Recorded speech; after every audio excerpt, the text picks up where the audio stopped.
Hola la compagnie, j'espère que vous allez bien. Aujourd'hui, on se retrouve dans une nouvelle vidéo dans laquelle on va parler du Oppo Find X5 ainsi que du Oppo Find X5 Pro. Donc dans cette vidéo réalisée en partenariat avec Oppo, je vous propose de déballer ces deux smartphones et puis de faire un petit peu les tours du propriétaire pour voir ce qu'il propose. Donc je vous propose de passer au déballage de ces deux smartphones. Je vous propose pourquoi pas de commencer par le Find X5. Donc petite boîte grise et noire assez classique, ici on va retrouver l'inscription Oppo et Hasselblad puisqu'ils sont en partenariat et vous allez voir tout à l'heure pour la photo ça peut aider. Et sinon ensuite sur le dessus on va retrouver ici les specs du smartphone, donc vous voyez qu'on a 8 Go de RAM, on l'a dans la couleur blanche et on a 256 Go de stockage. Donc lorsqu'on ouvre la boîte, on tombe d'abord sur les petits feuillets d'utilisation avec lesquels on va normalement retrouver un petit éjecteur de carte SIM. Et juste en dessous, on va retrouver le smartphone. Donc je vous propose d'enlever les petits plastiques. Et voilà, on l'a ici dans sa couleur blanche. Alors je ne sais pas si vous voyez bien à la caméra, le revêtement est spécial mais vraiment très agréable. Ça fait un peu comme du blanc mat en fait et du coup ça grippera pas du tout les traces de doigts. Franchement, il est très réussi et très bien fini. Franchement, le design, j'aime vraiment beaucoup. Et la finition au dos est vraiment très agréable. Donc on va l'allumer. Pendant ce temps-là, on va également regarder ce qui se trouve dans le reste de la boîte. Et ici, on a une grosse brique secteur. Une grosse brique secteur avec l'inscription ici SuperVOOC, puisque en réalité, ce smartphone est compatible avec la recharge 80 watts. Donc voilà, on en parlera un petit peu plus en détail tout à l'heure. Ici, on va retrouver un câble d'alimentation en USB 3.0 vers USB-C.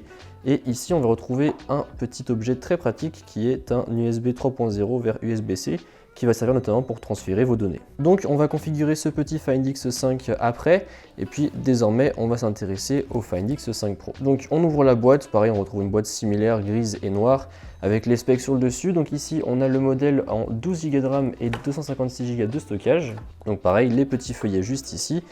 Et en dessous, on va retrouver également là aussi le smartphone, qu'on retrouve cette fois-ci dans sa couleur noire et pareil, il est vraiment très joli. Alors là du coup on a un noir qui va plutôt être brillant, mais franchement il est très bien fini. Franchement c'est très premium, j'aime vraiment beaucoup. Alors après il faudra voir les traces de doigts puisque du coup qui dit finition brillante dit sûrement traces de doigts, mais j'aime vraiment beaucoup cette finition avec ce bloc de verre unique à l'arrière. Franchement, c'est très sympa et pareil en termes de prise en main, c'est vraiment très agréable. Et donc après, je pense que ça va être comme pour le Find X5. J'avais raison, on retrouve du coup la grosse brique secteur de 80 watts. On va retrouver ici le petit outil en USB 3.0 vers USB Type C pour transférer les données. Puis juste au-dessus, on va retrouver le câble qui doit normalement être lui aussi. Ouais, voilà, c'est ça.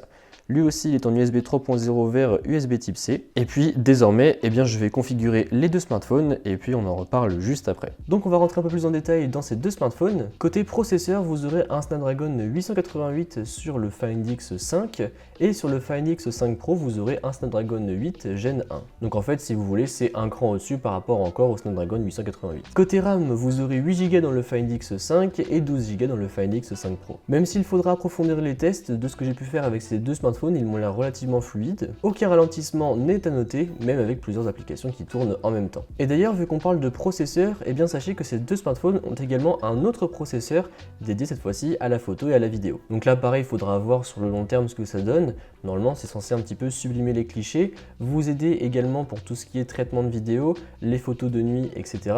Et puisque d'ailleurs on parle un petit peu de photos, sachez que ces deux smartphones proposent tous les deux 3 optiques à l'arrière, donc vous aurez un ultra grand angle de 50 mégapixels, un grand angle de 50 mégapixels également, ainsi qu'un téléobjectif de 13 mégapixels. Donc j'ai pu prendre quelques clichés avec ces deux appareils et voilà ce que ça donne.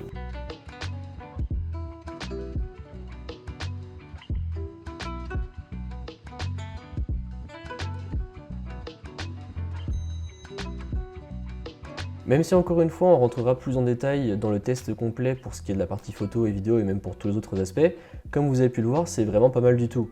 Et en fait, la petite différence qu'il va y avoir entre ces deux appareils en termes du module photo, c'est que le Find X5 Pro va en fait être stabilisé sur 5 axes. Donc pour vraiment vous proposer des vidéos les plus fluides possibles et que le mouvement soit le mieux stabilisé possible. D'ailleurs, en parlant de fluidité, sachez également que l'écran du Oppo Find X5 Pro et même d'ailleurs celui du Oppo Find X5 sont tous les deux des écrans qui vont se rafraîchir à 120 Hz. Cependant, petite subtilité, l'écran du Find X5 Pro est un 120 Hz dynamique, c'est-à-dire qu'il va s'adapter en fonction de ce que vous faites, donc la fréquence va pouvoir baisser en fonction de ce que vous faites dessus. Par exemple, si vous lisez, eh bien, l'écran n'aura pas besoin de se rafraîchir à 120 Hz. Sur le Oppo Find X5, pas de rafraîchissement dynamique, en revanche, c'est là aussi un écran AMOLED. Pour ce qui est des diagonales, vous aurez du 6,7 sur le Pro et du 6,5 sur le normal. Et comme je vous le disais, les deux sont AMOLED, vous allez avoir du QHD+ sur le Find X5 Pro et du FHD+ sur le Find X5. Je vous l'évoquais pendant le déballage, mais sur ces deux smartphones, vous avez une grosse brique secteur de fourni avec, et c'est normal puisqu'ils sont compatibles avec la recharge rapide à 80 watts. Donc en gros, vous allez regagner à peu près une cinquantaine de pourcents en moins de 15 minutes. Franchement, c'est assez impressionnant, c'est très rapide. Et vous avez également la recharge sans fil à 50 watts. Donc là, il faudra bien évidemment un chargeur sans fil qui soit capable de vous fournir cette puissance. Et pour ceux qui se demandent, en fait, il y a plein d'algorithmes dans ces deux smartphones qui vont aider à préserver la batterie pour assurer quand même un minimum de cycle et éviter qu'elle soit détériorée au fur et à mesure du temps malgré ces charges très rapides. Après, ils sont tous les deux IP68, donc voilà, pas de risque si jamais ils sont amenés à être en contact avec de l'eau, et ils sont bien évidemment compatibles avec la 5G. Donc voilà pour ces deux smartphones. Donc là, je vous ai fait encore une fois un rapide tour du propriétaire en vous proposant également un petit déballage, et je vous ai montré quelques petits échantillons photos, de performance, etc. Puisque j'ai pu m'amuser un petit peu avec, puisque à l'heure où vous voyez cette vidéo, ça fera une petite semaine que je les ai en ma possession, même si, encore une fois, on rentrera plus en détail dans le test complet qui sortira dans quelques jours. En tout cas, ils annoncent vraiment du très lourd, puisque que ce soit sur les performances, la photo, l'écran, la batterie, ça a l'air vraiment très endurant et très costaud. Donc j'ai vraiment hâte encore une fois de tester tout ça de manière plus poussée et voir également ce que ça vaut par rapport à la concurrence, puisque j'ai des petits comparatifs qui arrivent également face à ce Oppo Find X5 et Oppo Find X5 Pro. Sur ce, j'espère que la vidéo vous a plu. Si c'est le cas, comme d'habitude, n'hésitez pas à mettre un pouce bleu, à me suivre sur les réseaux sociaux qui se trouveront dans la description et à vous abonner. Allez, salut!